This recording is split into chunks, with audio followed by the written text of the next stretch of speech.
Hey everybody, my name's Steven, and I'm getting ready to show you my trip out to New Jersey and back from St. Louis, Missouri. I ended up buying my Ioniq 9 a few months ago. I was one of the first, if not the first person in the St. Louis area to get one, and I've really enjoyed it so far. I have a calligraphy edition. I'm getting close to 5,000 miles on it now after this trip, and I'm going to start putting out a couple videos kind of just discussing it on the car and things I like, things that I think could be improved, things like that. I'm sure there are going to be other people out there that are professional at this that will do a better job, but hey, this is what I felt like doing, so here we go. If you have any questions, please feel free to post them below, and I will check in with you here at the end as well. So thanks for watching. Okay, so we're finally ready to start the St. Louis to New Jersey trip. Today we're actually only going to be going to Dayton, Ohio. We're going to be overnighting with a friend. So just real quick beforehand, let's take a look at the current specs before I reset them on the car. So since I first got the car, I've driven 2,785 miles. I reset this whenever I picked it up from the dealership. So about 104 hours, 30 minutes, and my average has been 2.9 miles a kilowatt hour. So let's go ahead and reset this so we can actually see what's going on for this trip. So our current setup is we're going to be driving to a Tesla Supercharger. I'm using them because they are significantly cheaper than the EA, ChargePoint, all those. So let's get moving and see how it goes. I will check back in here at the next stop.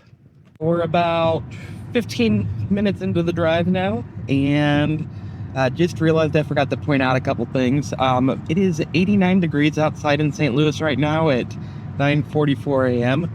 I am going to be using cruise control for the majority of this drive. I have my cruise control set up, though, to automatically go 5 miles per hour over the posted speed limit. And I currently have the HVAC system set up for 73 degrees Fahrenheit on driver only mode, and I have my seat set up as a ventilated seat. If you look behind me, you'll see that the car is fully loaded, but I am the only person in here right now. And one thing I guess I might as well point out also while we're here is you might be seeing some white lights flashing right here. We see people talk about that online every once in a while.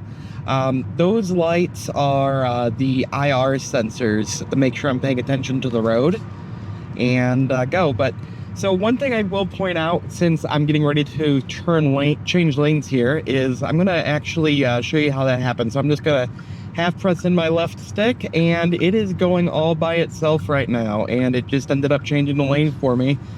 Since that minivan that's right there was going kind of slow. I currently have my acceleration set on level 1 of 5 because I find that's a much smoother acceleration, and I don't need my car to like slam on the gas whenever I start going faster. So that's where we're currently set, and I will check back in if I think it's something else, or whenever I pull up to the first stop, which will be in about an hour and a half.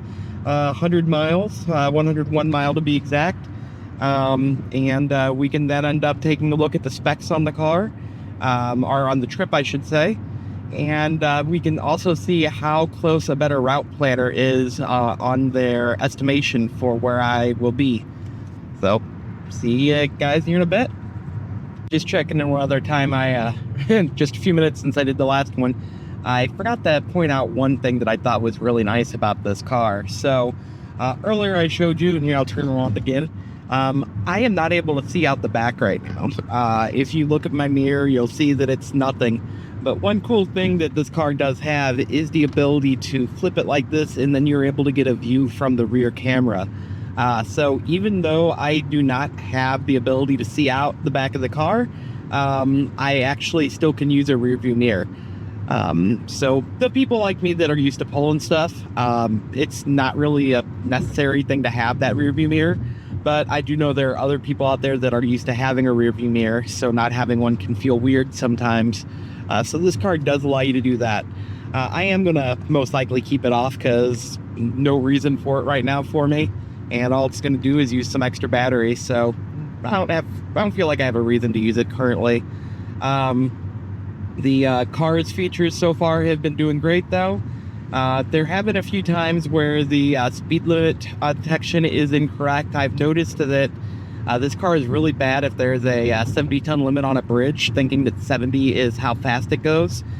So instead of having a 60-mile speed, but here's a really good example actually. You'll notice it says 60 miles per hour, but we're getting ready to pass this 50, and here in a minute it should change. There we go, it changed to 50, and my set cruise control speed automatically set to 55.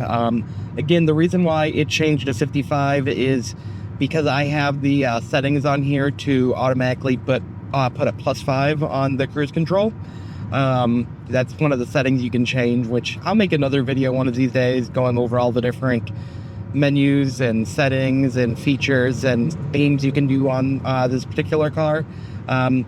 Depending on if you already have an Ioniq 5, you might be thinking my screen looks different than what you're used to seeing, and I am running the pony theme. Out of the 3 themes that are released right now for the car, pony is my personal favorite. I think it looks cool. I like the setup for it. So that's currently how we're going. The well, not really self-driving, but the self-lane centering and steering and everything has been working great so far. I did end up running into an issue about 30 seconds before I started this video, to where the system, because of how the sun was hitting my sunglasses, couldn't detect my eyes, and so it was beeping at me, telling me to pay attention. Ironic, considering I realize I'm holding a camera right now as I'm talking, but this was before I had the camera. The last time that happened to me, I was on a trip down to Lake of the Ozarks, which is about a 2.5-hour drive from St. Louis, and I figured out that time all I have to do is take off my sunglasses and it's able to detect my eyes, and that immediately worked this time around. So something to note is if you have some heavily polarized sunglasses and the sun hits you just right, sometimes the eye sensor might not be able to detect your eyes. So I'm going to go ahead and turn this off, and again, I'll check in whenever I think of something else, or whenever I'm at the first charging spot. See you in a bit. Ended up having to take a little bit of a detour. I realized I left one of my backpacks at home about 40 minutes away from St. Louis and turned around, but we finally arrived at the first charging place. It is a Phillips 66. I am currently at 52%, which is actually beating what a better route planner was assuming would be. They were assuming I'd be at 45% by the time I got here. If we take a quick look at the electricity use, you'll see 93% was drivetrain, 3% electronics, 4% climate. And again, that's at 92 degrees Fahrenheit. Now that we are here, let's open up the Tesla app. And from the Tesla app, I can see where I'm at. We're right here. And I'm going to see it's a 40-cent. Oh, sorry, that is not it. There we go. And I'm going to go to paid less with membership, because I'm going to start the membership, which will get the rate from 53 cents to 38 cents. I'm going to hit get started. And choose payment method. I'm going to pop it on my Visa. And update viewing. Okay. Submit. And I'm going to have to blur most of this out in post. But now that I have that, I can hit start membership. And I have started it. So I'm going to hit charge here. And I'm going to go out of the car and hit whatever part number I'm on, and then start the process. We're currently charging here in beautiful, I think it's Effingham if I remember right. I ended up just walking over to this Holiday Inn. They were nice enough to let me fill up their water bottle and use the bathroom real quick. One thing I've definitely noticed on the Ioniq 9 since I first got it is a windscreen when it comes to just picking stuff up. I mean, if you look, you can just see stuff all over the front of this car. Even got a full-on bug sitting right about there. So, you know, I mean, it's just one of those things that unfortunately a vehicle this size you have happen. But something I've not seen happen to me yet is right over here. You can really see it's like some kind of bug must have hit and just like splattered right up against the window. It really kind of sucks, but you know, it is what it is. Unfortunately, again though, well, not again, but unfortunately, one thing that you come to see with the Ioniq series of vehicles is since the charging port is on the passenger side, you end up kind of taking up 2 spots at any of the Tesla places. So that's kind of a headache that you have to deal with, but luckily this one, there are plenty of spots available, so it wasn't a big deal as far as taking up that extra spot. The place I first stopped, which you might notice is different, was actually another Tesla charging station right on the other side of this vehicle, or of this hotel. And it is not open to non-Tesla vehicles, so I wouldn't be able to charge there. And that was my own fault. If I would have went to the address that the GPS, or I entered into the GPS, I would have been fine. But I saw a Tesla charger and I thought that's where I was supposed to go. So I'm gonna go ahead and end this now, and we can then take a look and see exactly what's going on with the actual charge process after we're done with that. The other thing to point out is because I have NACS, by default, I'm not having to use any type of converter or anything for this particular charging station. If I was going to an Electrify America or any of the other 350 kilowatt hour charging stations, I would actually need to do that because I would end up using an NACS to CCS adapter. Been sitting here for about 19 minutes, we'll say 18 minutes and 40 seconds according to the phone, and we just hit 80%. We've been charging at about 118 point something kilowatt hours, or kilowatts an hour. So here's the phone actually right here showing everything. So far it's 80% progress is what the app's showing, $12.31. You can see everything. So overall been a very good charge so far. Nothing too crazy. I also have had the car running, that way it's relatively cool in here, at 73 instead of the 92 degrees outside like it is right now. If I wanted to go to 100%, it would be another 28 minutes, but I'm not going to be doing that.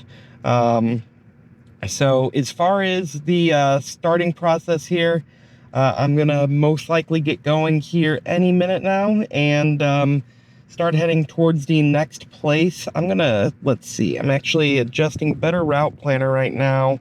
Let's say if I started at 82%, and will I be able to make it? Yes, I will. I'll be able to do the next. So if I left here at 82%, I'll probably arrive there at 7%. So I'm going to be stopping at a place called Spiceland, Indiana. They have a Indian restaurant there I really like, and it just so happens they have superchargers in that Indian restaurant's parking lot. So that's going to be where I end up grabbing lunch today, and I'll plan on being there for about 50 minutes, which should get me all the way up to 85%, and then I'll be able to make it to my end stop today. So I will go ahead and get moving, and I'll check in with you guys at the next stop. Greetings from the road again, everybody. It's been an hour and 37 minutes since we ended up leaving the Tesla Supercharger, and I'm currently averaging 2.6 miles a kilowatt hour. It's 91 degrees Fahrenheit outside, and I've been doing, again, 5 miles per hour over the speed limit. And look over here at the electricity usage. We can see almost all of the power is going towards the drivetrain. I am surprised to see 1% battery care. I'm assuming that's probably because the battery ended up getting warm and it had to cool itself off by running the battery conditioner, but I'm not positive on that. So climate and electronics are both relatively low usage, and again, I am running the climate at 73 degrees Fahrenheit and in driver only mode, meaning the rest of the car is not getting any active ventilation. I have been using, so I am running the calligraphy edition. I have been using the seat massager every once in a while. See, it was on right there. I just popped it back on again, the whole body. So I'm sure that uses a little bit of electricity, but not much.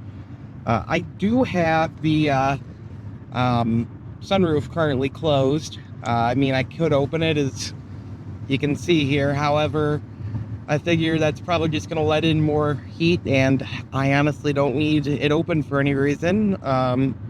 And my wife and son are not in the car, so might as well just keep it closed. So that's where I've been this whole time. It looks like I should have let's see how much longer. It looks like we have another hour and 12 minutes until we end up getting to the Indian restaurant where I will be doing my next charge at, and we'll go from there. So I will check in next time I end up having any updates. Finally stopping for lunch at 4:30 Eastern. We're currently at 25%, and I've been getting 2.8 miles a kilowatt hour for this last portion of the trip. And here is what we're currently set up as far as vehicle usage. So I'm going to go grab some lunch, and I'm going to charge up, and we'll see what happens after that. Long story short, I completely forgot to record anymore for day one. After having a good lunch at the Indian restaurant, I ended up driving out to Dayton, Ohio. Had a couple phone calls on the way out there, and I just never remembered to record. So sorry, never checked in. I will go over all the different charging I did, though. Well, I guess the 2 different charging stops I ended up doing for the 11th. So the first one is at Effingham. As you see, it was 38 cents a kilowatt hour. And I ended up getting 38.0820 kilowatt hours, so it came out to be $14.47. And then when I was in Spiceland, it was 34 cents a kilowatt hour. There was 7% tax here, which the tax in Indiana is quite higher than any other place that I ended up stopping, I believe. I ended up getting 46.4525 kilowatt hours, and it cost $16.72. So after this, I will go ahead and start on day 2. I'm not going to start at my friend's house. I ended up starting my recording at my first supercharger. Good morning, everybody. Welcome to Columbus, Ohio. Sorry I didn't check in at the very end of last night, but I just pulled up to a supercharging station here in Columbus after spending the night in Dayton with a friend. And let's see, I'm currently at 17% battery. And let's see, there's my current power status for the last 86.7 mile drive. I ended up getting 2.9 miles a kilowatt hour going from Dayton to Columbus. So I'm going to go ahead and plug in and go from there. So just finished a meal at Sheetz real quick. Ended up grabbing a breakfast pizza and nitro cold brew. Took me about, I don't know, I've been charging here not too long. Probably about a half hour or so.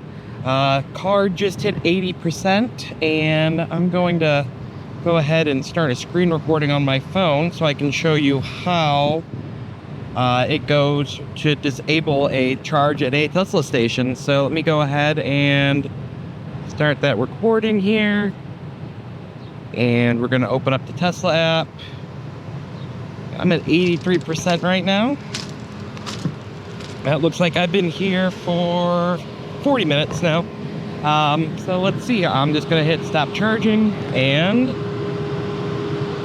the charging is now stopped.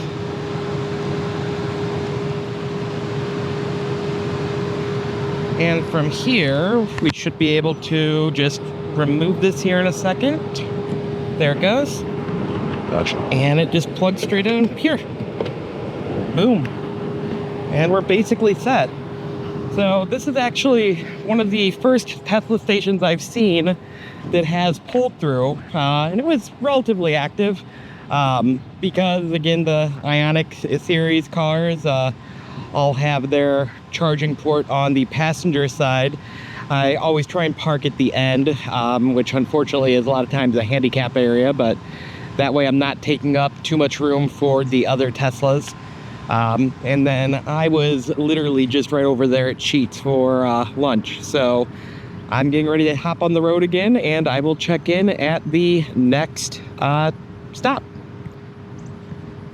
How's it going? So I am right now, I don't know, an hour away from the next place to go, and just checking in. Drive is still going great. The massage feature on the chair on the calligraphy model feels great. Everything's going good so far, so yeah, I can't complain too much. I'm getting currently about 2.8 miles a kilowatt hour, which is pretty great. It's 91 degrees outside, and I've been hovering 5 over the speed limit.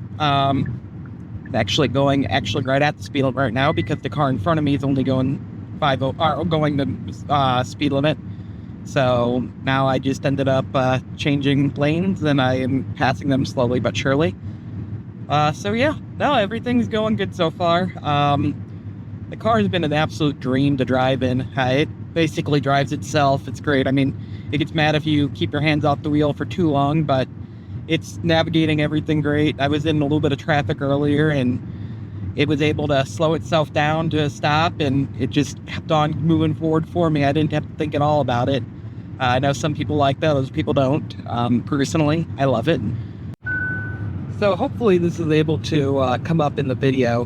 But one thing I've definitely noticed on the 2016 Ioniq 9, at least in the version of the software I'm currently running in July of 2025, whenever I recorded this, sometimes the text on the screen for the navigation comes up weird. So like if you look right now, I'm on 76 East, but every once in a while, instead of showing an S, it's just a box. So I think it has something to do with the actual text and how it's encoded into the software package for this.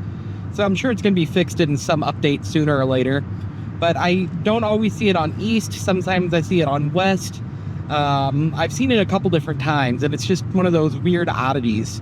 It's not really enough to be a complaint. It's just weird, and I'm not sure how it ended up passing Hyundai's QA. I don't think it's part of Android Auto. I think it's actually just part of what's going. Oh wow, that's kind of cool. I'm not sure if you can see it there. There's a big blimp in the background over there. Sorry, ADD kicked in. I might actually turn the camera back on when I get a little bit closer. You don't see blimps too often. But yeah, just something weird that I noticed is how that ends up happening. You might have just heard it beeping. It's because I was holding a camera in front of the eye tracking portion. There's that blimp I was talking about up there. I don't know what that's from, but definitely not something you see too often. So I'm going to go ahead and put this back down so I can focus again on driving, and I'll check in later. Okay, I'm at another supercharging site. This one is a Shell gas station. I ended up doing 158.3 miles, 2 hours, 35 minutes, and I had 2.9 miles a kilowatt hour. My energy usage was almost... So I'm not totally sure what happened to the video here. It ends up cutting out, so I just screenshotted it, and I figured I'd discuss real quick. On here you can see that my drivetrain was 93%, electronics was 3%, and climate was 4%. So this was pretty average considering how the rest of the trip went. So sorry about the voiceover and just a screenshot, but this was the only way I could think to really kind of fix it. Currently charging up, I'm getting about 110.6 kilowatts, 109 now. It fluctuates now up to 111. Is what it is, one way or the other. So I figured while I was waiting here, I would show a couple things that I've got for the car that I've been really liking. So one of the things I ended up buying is this little, it's gonna be kind of hard to do one-handed, I think. Yeah, one second, I'm gonna put this down. This little guy here, it's a tray that just kind of holds on right to the car itself. it's actually pretty dang sturdy. This is a fully loaded water bottle that's on it, and it's nice and sturdy. If I would have centered it, it would be even more sturdy. I've used it for holding a laptop earlier. I've also really like it because it can easily hold a cell phone. So if you're just waiting here like I am with the car on while it's charging, you can very easily watch YouTube or something. If you had a can or something, in theory, you could put it there. I'm not sure how useful that is. It attaches super easy, one-handed. I can kind of sort of get it. There we go. I got it perfect that time. This side has a little pen holder if you wanted to, and something to write on. I don't think it was much. I'll put a link for it. I got it off Amazon. I want to say it was like 15 bucks or so, maybe even less. So I got blue, not because I wanted blue, but because it was cheaper. And they had a gray one I liked more. So let me put this down, because the other thing I got is this little, it's one of the things for your windshield to keep the sun from going in, but this one folds up a lot like a umbrella does. And the reason I like it is it's nice and compact, especially whenever I fold it up all the way, which, well, I didn't do that time. But it just pops out like so. Like, and then you can pop it up like this, and it does a really, really good job of blocking all the light coming in. So it can be even nice if you're hanging out inside the car like I am right now. And it just does a good job of blocking all the sunlight from coming in. Hey, this is Editor Steven again. Sorry to pause it like this, but I realized I forgot to talk about one thing. If you notice to the right of my actual screen, I have another screen. That is a baby monitor for the back seat. I have a 1.5-year-old, and I find that this works a lot better than the mirrors they sell.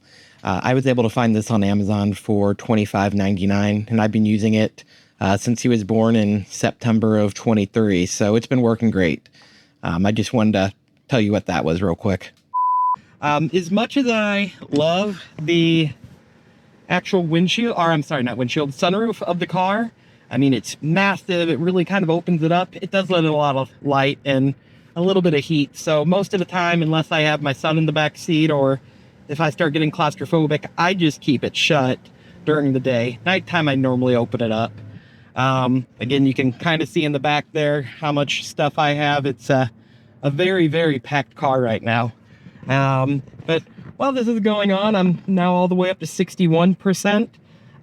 Let's take a look real quick on the phone. It'll take a second to update. There we go. So far, I've paid $10.38. So I'm doing pretty good. I've got already 28.36 kilowatt hours of battery in the 18 minutes I've been here. And according to a better route planner, I need to get to about 64%. I'll probably get up to 70. Might as well. I'd rather have a little bit less or a little bit more than I need. And then after this, wherever I'm, Girard, Ohio, or wherever I'm at right now, I'm going to move on to Clearfield, Pennsylvania. And I'll get there at pretty low charge, about 11%, and go. So I'll go ahead actually and probably stop this for right now. There's not too much to show as far as the actual place I'm at right now. It's a pretty straightforward place. There's a couple other Teslas over there. There was a Tesla right here. I've not seen today any other car but Teslas at the Superchargers. Yesterday I did end up seeing one. I talked to somebody that was driving I don't remember what it was. It was Kia though. It was one of the Kia cars. I don't remember which one it was though. And actually ended up talking to him for a little bit. He hadn't seen the Ioniq 9 in person yet, which isn't too surprising because they're still relatively new and few and far between. So far though, I've been extremely impressed with this car on this road trip. Even the short couple charges I've had to do, it's kind of nice to get out and just kind of stretch your legs for a few minutes and be able to check your email on the phone, watch some YouTube or something to kind of cut it up. in between. If I wanted to go faster in between, I totally could stop at any of the EA charging stations or ones like EA. A lot of the Pilot gas stations have them, and I'd be able to get, instead of the 111 I'm getting right now, I'd be getting closer to 250 to 350. Here I am again real quick. I was just getting ready to leave the Girard, Ohio station, but I noticed something interesting. For the first time ever, I'm seeing my battery condition not saying normal, I'm showing high. So normally I do check my battery conditioning about 10 minutes before I get to a charging station to make sure that it's in normal mode, and if not, I'll hit activate, and that would then end up either cooling it or warming it up, which probably won't ever happen in the summer. But I just thought it was interesting to see if I wanted to cool it down, I could hit activate and it would start cooling it, and it would use a little bit of maintenance. It looks like it's actually doing it right now. If I look, battery care is showing 0.78 kilowatt hours currently, so it's currently using something to cool off the battery. So I didn't even have to hit activate for that. If I did hit activate, you'll see it lights up green there, but we're gonna turn that off. Just something that I found interesting. It's the first time I've really seen it. I did do a pretty good charge here, all the way up to 80%, and it's 93 outside.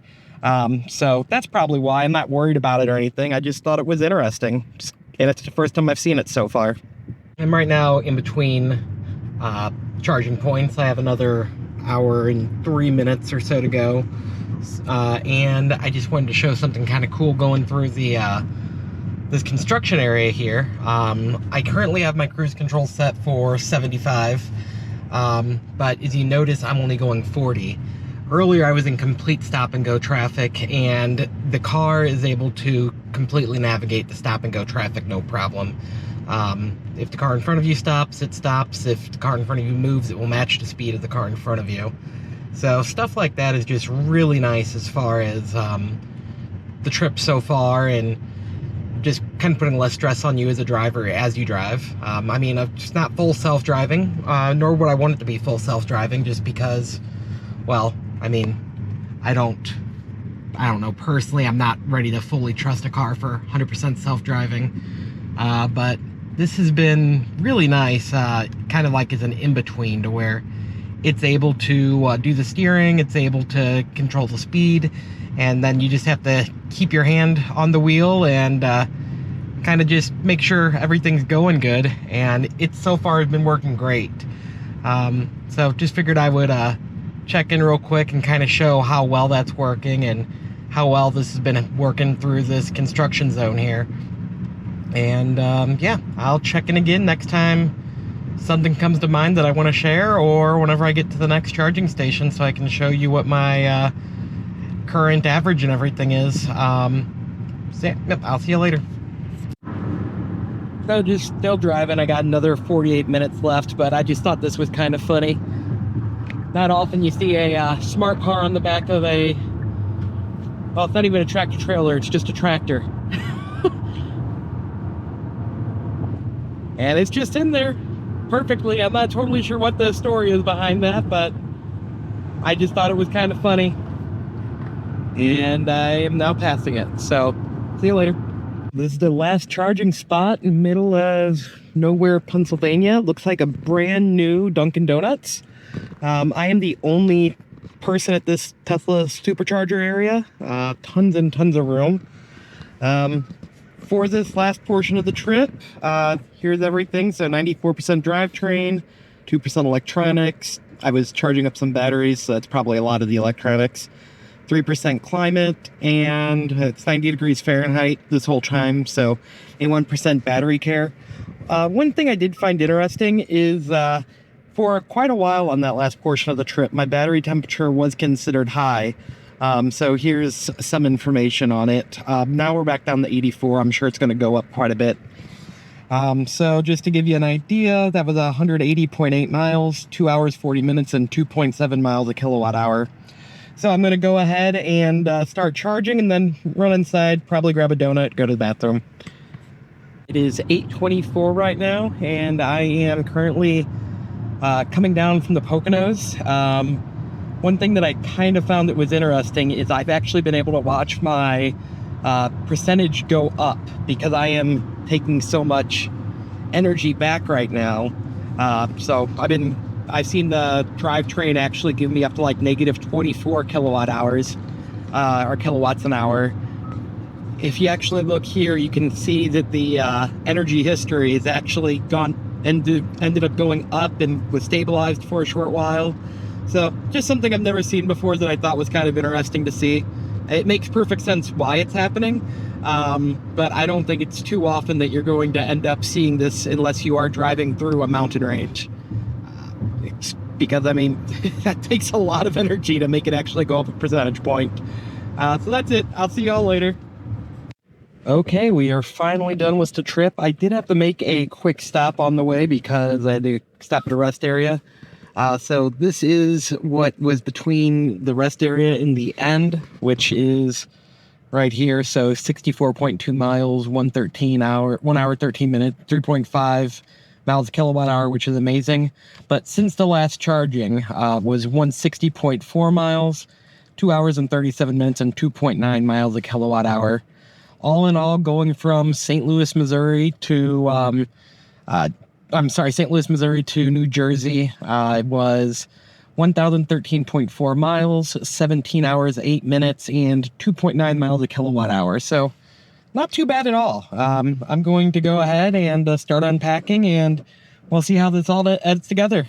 I'm probably also going to do this for the trip back to St. Louis, so we'll be able to see if there's a difference going from New Jersey to St. Louis versus the other way around. See y'all later. So I just wanted to go over the invoices for the second day here. So this was done on July 12th. First, I ended up stopping at Columbus, Ohio. I ended up getting charged 38 cents a kilowatt hour, and I got 70.5368 kilowatt hours there. So it cost $26.80. There was no tax for that particular stop. After that, I ended up going to Girard, Ohio, which was 37 cents a kilowatt hour. I ended up picking up 47.1928 kilowatt hours there, and again, no tax, so it was $17.46. And finally, I ended up ending at Mill Hall, Pennsylvania. That was 38 cents a kilowatt hours. I picked up 78.0722 kilowatt hours there. No tax, and it came out to be $29.66. So I will go ahead and end day 2, and after this we will see the return trip from New Jersey to St. Louis. Starting the trip back to St. Louis, I am going to be, if we look here at the Better Route Planner, it looks like it should take about 13 hours, 12 minutes of driving and 16 hours, 2 minutes of total time because of the 2 hours, 45 minutes of charging at all Tesla stops. My first stop is going to be in Clearfield, Pennsylvania. It estimates I'll get there about 16%, and I'll leave at about 68%. I'll probably leave a little bit above 68%. A lot of times I get up to about 80, even though I don't need to. So let's go ahead. It looks like that Clearfield, Pennsylvania stop is going to be a Burger King. Currently, I'm estimating 398 miles and 100% charge. So I will check in again here in about 3 hours, 11 minutes, or whenever I, feel like it or think of something else. Again, it says that I should be getting there with about a 16% charge. So we'll see how accurate that is. We just arrived at Burger King. We're at 28%, so we did pretty good because Better Route Planner thought we'd be at about 16% now. 2.7 miles a kilowatt hour, 3 hours, 23 minutes, 212.7 miles. And if we go ahead and take a look at our electricity use, we can see that most of it is drivetrain. The weather has been great. It was raining a bunch, but it's been below 80 degrees since we left. So I think we're saving quite a bit as far as climate's concerned, and we've been going downhill a lot. If we look at the history here, you can see that it was pretty good, and then, well, we bounced around quite a bit, but there was plenty of spots where it levels out. So I'm going to go ahead and start charging, and I will check in later. I've been at this Tesla station now for a little bit, running into an issue to where it is not wanting to actually charge the car. First time I've really ran into this, so here I'll show you what happens.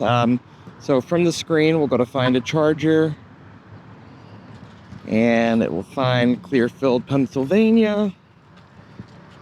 And currently, I think because I submitted a report, it says temporary closure. But let's go ahead and just try it. I'm going to say we're in 3A. So start charging. It's going to tell me to plug in. Which okay, we've plugged in. And normally in about 20-30 seconds it will come up and it will end up showing it charging. But right now, if we look, well, you'll see it's going to sit like this.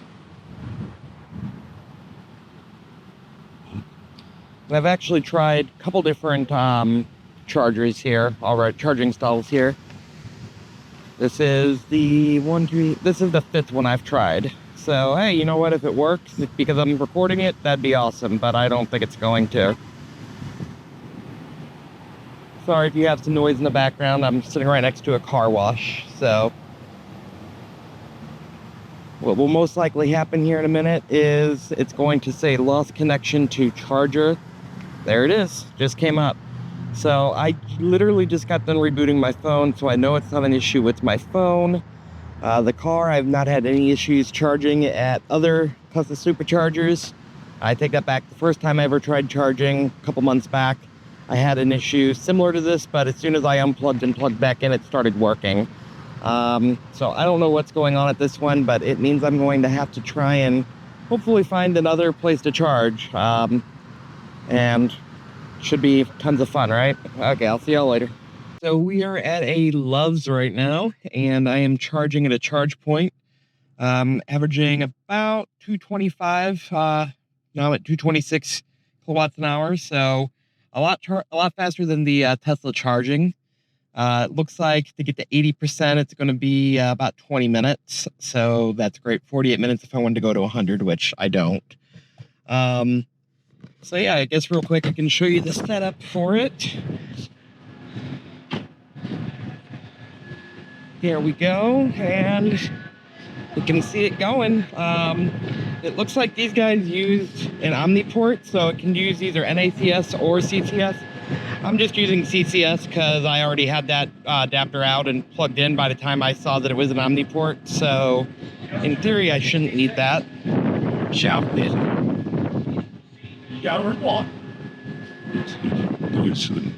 So yeah, that's everything going so far. I will go ahead and sit here for a bit, and I will update you all with a update after I'm done getting charged up here. I'm just happy I was able to make it all the way here. I was a little bit nervous. We just finished charging here at Love's. I got one up to 56%, which is more than I'm going to need. Next stop is going to be the Maverick in Girard, Ohio, which I should get there right about 20% according to this. And it'll be an hour and 22 minutes. So let's see how this ends up going. Hopefully that station the Tesla charger works good at. It worked fine for me a week ago whenever I came through, so I have a feeling it will work fine now. But this Love station came in clutch and I charged ridiculously fast. Unfortunately, though, it does cost about double the price as a Tesla charger, so that kind of sucks. Here we are back in Girard, Ohio. Let's see, we ended up going 90.5 miles, hour 24 minutes, and we got 2.6 miles a kilowatt hour. And if we take a look here, we can see almost everything's been going to, straight to the drivetrain, with a little bit to electronics and climate. And let's take a look here at the history. It looks like we did not end up doing the same history it was expecting us to get, but honestly, we're still doing pretty good overall. Let's take a look and see what a Better Route Planner says. Better Route Planner estimated we get here at 20%, and we got here at 24%, so we ended up beating the estimate by a Better Route Planner. I'm going to go ahead and fill up. It looks like I need to get to 74%. Should take probably about 30 minutes. We are now in Ashland, Ohio. I didn't remember to record before ending my previous charge, and Well, I didn't record setting up this charge because it is downpouring right now. So, I ended up arriving more or less on target. I beat Better Out Planner just a little bit. And I'm currently sitting here charging. I need to get to 70%. So getting to 80% will take about 14 minutes according to what the car is believing. And actually the charge speed just keeps increasing. So hopefully it's even faster than that.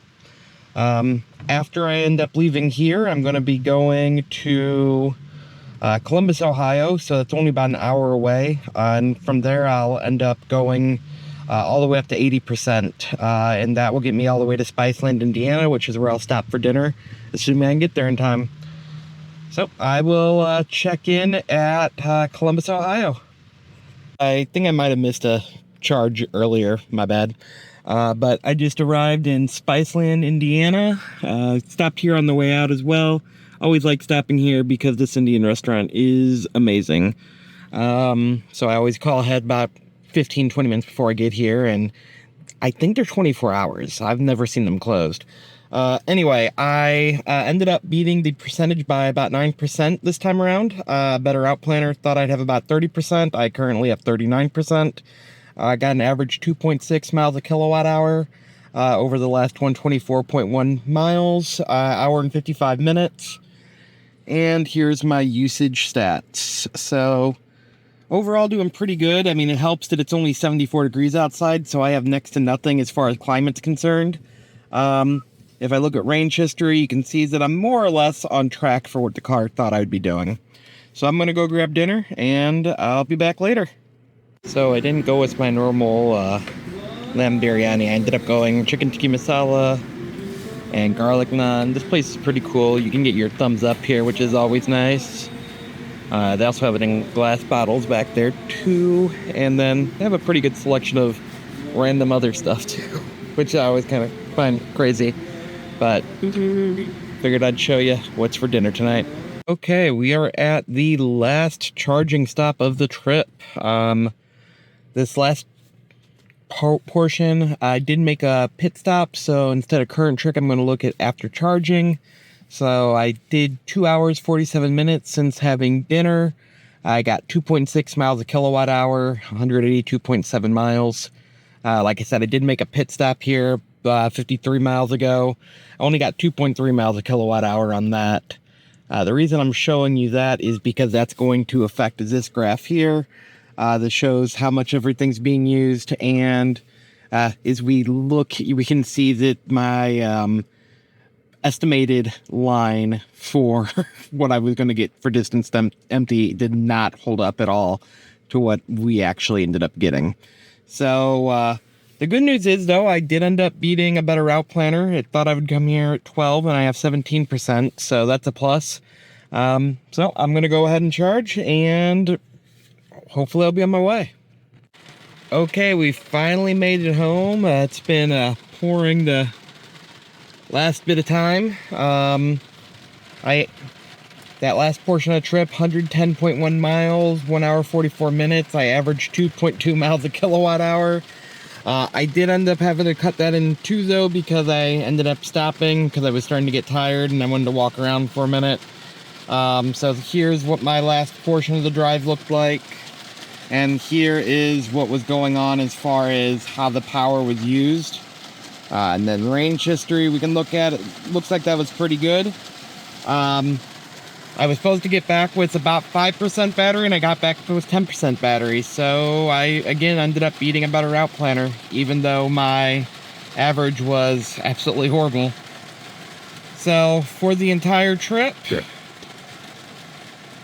we're looking at 2,194.9 miles. It was 41 hours, 8 minutes of drive time, and I also drove a little bit around when I was there, so that's a little bit more than I did. I mean, just for going from St. Louis to New Jersey and back. And then my average for the trip was 2.7 miles a kilowatt hour. So, thanks for watching, and I will probably end up talking some more, and I do have a couple other videos as well. Bye. going over the invoices for the trip back from New Jersey to St. Louis. We actually have a few different ones, and we're going to start with Brookville, Pennsylvania, because Clearfield, Pennsylvania was the Tesla Supercharger that failed for the 4 or 5 different superchargers I tried when I was out there.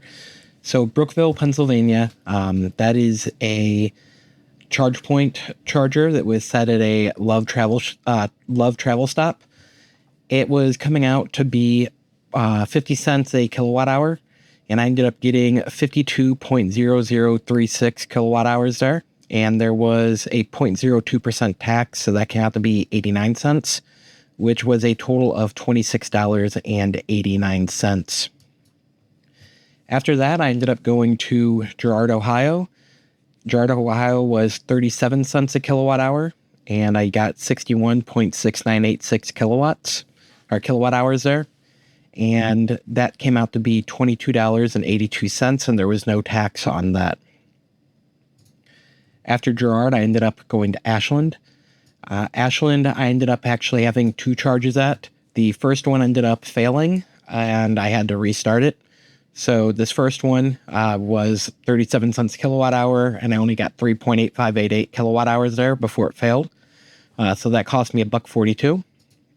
And then the second charge I had there again was 37 cents a kilowatt hour, and I was able to get 27.0169 kilowatt hours.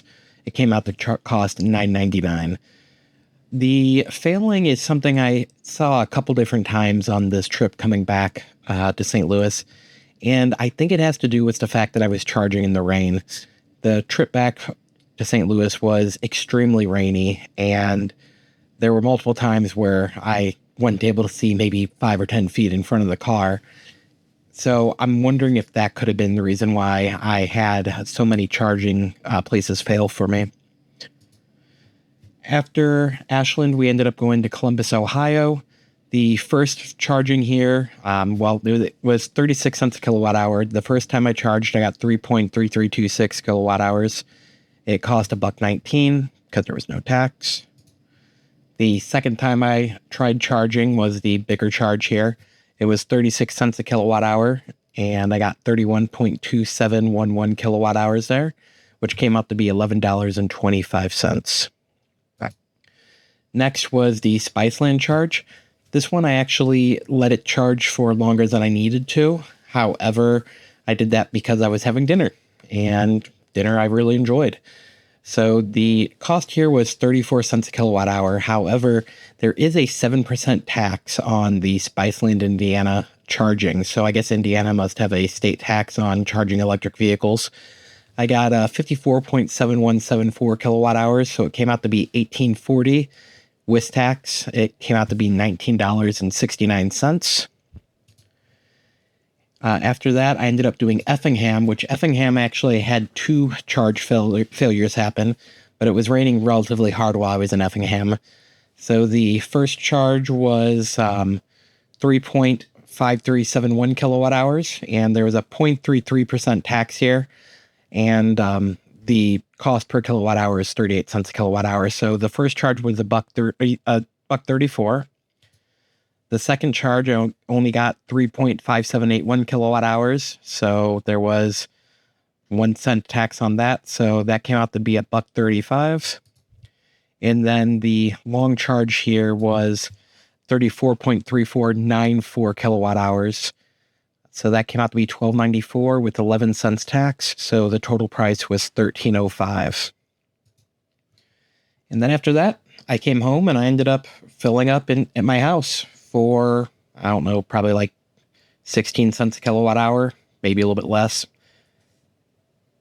Okay, so thanks for sticking with me through that video. Hopefully everything ended up working out okay and it's not too horrible. I know I missed a couple charging stops along the way, but you know, sometimes that kind of stuff happens. I'm not a professional at this. I'm just a tech guy that has an electric vehicle and I like talking. So I'm going to show up here hopefully a spreadsheet showing all the different charging stops I ended up doing and the date. Not necessarily the correct order because I didn't put that much effort into making the spreadsheet. But on average, I ended up getting 38 cents a kilowatt hour, and I used 555.6999 kilowatt hours. And that came out to be $214.10. And this is for all the level 3 charging I did between St. Louis and New Jersey and then back to St. Louis. So to compare that to a traditional ICE car, I ended up settling on the Toyota Grand Highlander because it's very similar to the Ioniq 9. And with that, it gets 21 miles per gallon city, 28 miles per gallon highway, and a combined 24 miles per gallon, according to the EPA. I did try and look up to see what it got at 75 miles per hour, and according to Car and Driver, at 75 miles per hour, it gets 24 miles per gallon. I will also note that the Land Cruiser is a little bit closer in dimensions to the Ioniq 9. However, the Land Cruiser is full-time four-wheel drive, where the Ioniq 9 is not full-time four-wheel drive, so I didn't think that would be a fair comparison. So I'm also going to make an assumption that gas is $3.10 per gallon. I know depending on where you're at in the country, it might not be true. However, on this trip, I saw prices ranging from $2.69 all the way up to $3.50-ish cents. So I felt like $3.10 was a good in between. It could be off, but you know what? It's going to be good enough. As far as cost per mile, if I ended up getting 2.7 miles per kilowatt hour, which is what the trip computer ended up saying I got, that would mean I would end up getting 14 cents per mile in the Ioniq 9. Now, if I got 2.9 miles a kilowatt hour, which is what I ended up getting as my average just driving out to New Jersey, that'd be 13 cents a kilowatt hour. Now, according to Car and Driver, it's 75 miles per hour. The Toyota Grand Highlander gets 24 miles per gallon.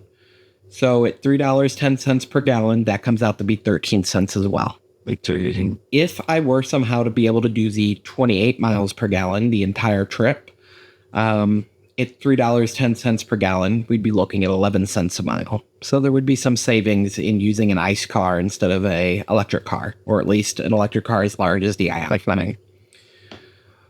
But that's not the entire story. One thing we have to remember when it comes to electric vehicles is level 3 charging is generally not going to be the most effective way to charge. At least it's not going to be the most effective way to charge cheaply. Charging at home is going to always end up being the best way, other than charging for free somewhere, which luckily I was able to do. At the Airbnb I stayed at, I had access to a couple 120 volt outlets inside the garage, which let me charge at 1.4 kilowatts an hour.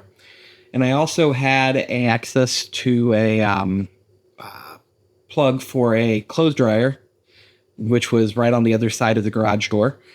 And that gave me 26 amps at 240 volts, which I believe gave me 5.4 kilowatts an hour. I'm not positive on that, but we'll say that just for fun. So because of that, whenever I was in New Jersey, I was getting free charging. I also ended up charging overnight on a 120 volt outlet at my friend's house in Dayton, Ohio, which didn't give me too much electricity, but it gave me some. I was able to charge at my house. So at my house, I personally do time of day billing, which means if I charge anytime after 8 p.m. or before 3 p.m., Monday through Friday, or if I charge on the weekend, going from 0% to 100% on my car would cost me somewhere between $5.60 and $6.44 in the summer. Now, not everybody in St. Louis uses the time of day billing. So most people, I think, still use traditional billing, which is where it's the same no matter when. So that during the summer would be between $15.13 and $17.40, depending on efficiency. The $17.40 is if I was only 85% efficient. The $15.30 is if I was 100% efficient. In the winter, that's even cheaper. The winter for traditional would be $6.92 if I was perfectly efficient, or $7.96 if I was only 85% efficient. That's for traditional. Off peak, that's even less though for the winter. I'd be looking at $495 or $569. So it really makes a huge difference as far as charging at home goes. And why that's important to note is I ended up calculating the cost per mile and how much it would end up being for miles per gallon for the miles driven. So my Ioniq 9, I can tell you I ended up spending $214.10 on level 3 charging for this entire trip. If I was in a Grand Highlander and I ended up getting the estimated 22.5 miles per gallon combined, I'd be looking at $302.41.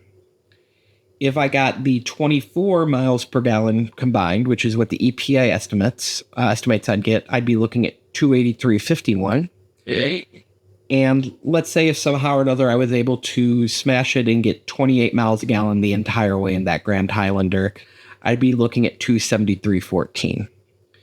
So no matter how you cut it, even if somehow I magically was able to get 28 miles per gallon average, that's $273.14 versus the $214.10 that I ended up spending. So it turned out for me to where, as far as fuel is concerned, driving this EV actually ended up saving me money on this trip. Take that for how you want. I'm sure there's going to be arguments one way or the other, but again, I'm just trying to give you some blanket numbers I was able to find, and this is really more satisfying my own curiosity than anything else. So I think I'm going to go ahead and end the video now, and if you have any questions for me, please feel free to post them below. And thank you very much for watching, and I guess I apologize for any issues that are inside this video. Again, I'm not a professional content creator. I'm never going to pretend to be one. Never want to be one. This is just something that I've seen people asking about, so I figured I'd make a video to try and show them what my experience was. Thanks again for watching.